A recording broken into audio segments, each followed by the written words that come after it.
वहीं जेल केम इन दिनों काफी मुखर है, अलग अलग मामलों पर लगातार सवाल खड़े कर रहा है। जेल केम की तरफ से फार्मेसी काउंसिल विवाद पर अपनी बात रखी गई है और कहा गया है कि इस पूरे मामले को लेकर जेल केम ने क्या कुछ कहा है, ये जानने के लिए सीधे जुड़ेंगे हम अपने सहयोगी सौरभ से। सौरभ, जेल केम की तरफ से इस पर क्या कुछ कहा गया है फार्मेसी काउंसिल को लेकर?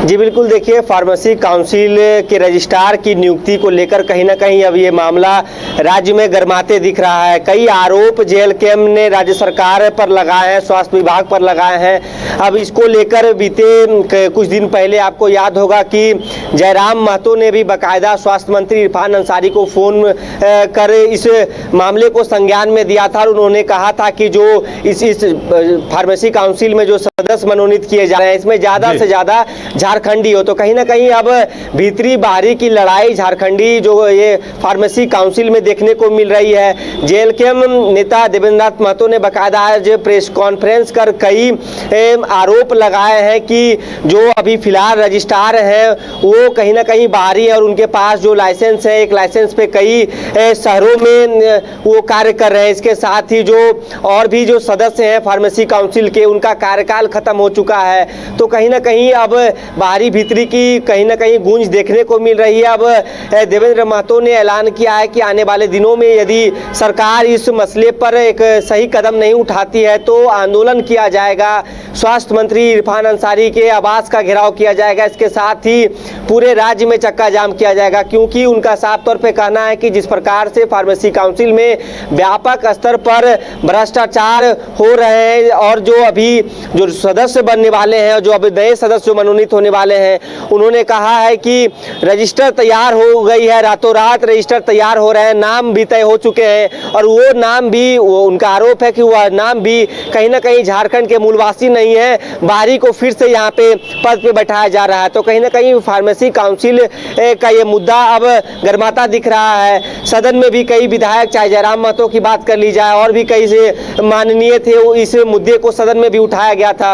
अब इसको लेकर क्या कुछ रुख होता है राज्य सरकार के, क्या कुछ जो बदलाव किए जाते हैं, जो सदस्य हैं उनमें जो चेंजेस किए जाते हैं कि नहीं, ये काफ़ी अहम माना जा रहा है। क्योंकि कई ऐसे भी जो कैंडिडेट हैं वो लगातार जनप्रतिनिधियों के आवास पहुंच रहे हैं और उनसे गुहार कर रहे हैं कि जो योग्य हैं, खासकर जो झारखंडी योग्य उम्मीदवार हैं, उन्हें इस पद पर काबिज किया जाए। तो कहीं ना कहीं अब देखिए, एक बात कही गई है कि कार्यकाल काउंसिल का पहले ही खत्म हो चुका है, लेकिन इसके बावजूद लोग पद पर बने हुए हैं और एक ही आधार कार्ड से कई कई दुकानों का संचालन किया जा रहा है। इसे लेकर भी जेल केम ने आंदोलन की धमकी दी है। जी बिल्कुल, देखिए उन्होंने साफ तौर पे कहा है कि यदि इसकी जांच नहीं होती है, राज्य सरकार इसकी जांच करवाए और कहीं ना कहीं जिस प्रकार से जो घोटाले किए जा रहे हैं, जो भ्रष्टाचार है, उनके ऊपर कार्रवाई हो, नहीं तो आने वाले दिनों में सही इसको लेकर आंदोलन किए जाएंगे। तो अब कहीं ना कहीं जिस प्रकार से जेल केम की यदि बात की जाए तो लगातार जो जनमुद्दे हैं या तो फिर जो झारखंडी की जो समस्याएं हैं, युवाओं की जो समस्याएं हैं, उसे मुखरता से उठाता आया है।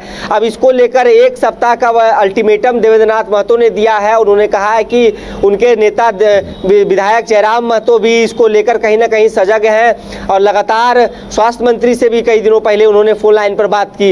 यदि सरकार इसको लेकर अपना रुख स्पष्ट नहीं करती है तो आने वाले दिनों में एक आंदोलन की रूपरेखा तैयार की जाएगी और कहीं ना कहीं फार्मेसी काउंसिल को लेकर आप भी समझ रहे होंगे कि कई विषय हैं और कई मुद्दे हैं। इसको लेकर इसमें व्यापक स्तर पर जो कैंडिडेट हैं उन्होंने आरोप लगाया था कुछ दिनों पहले कि मोटी रकम वसूली जा रही है सर्टिफिकेट के नाम पे, या तो फिर अभी रजिस्ट्रार की नियुक्ति की बात कर ली जाए।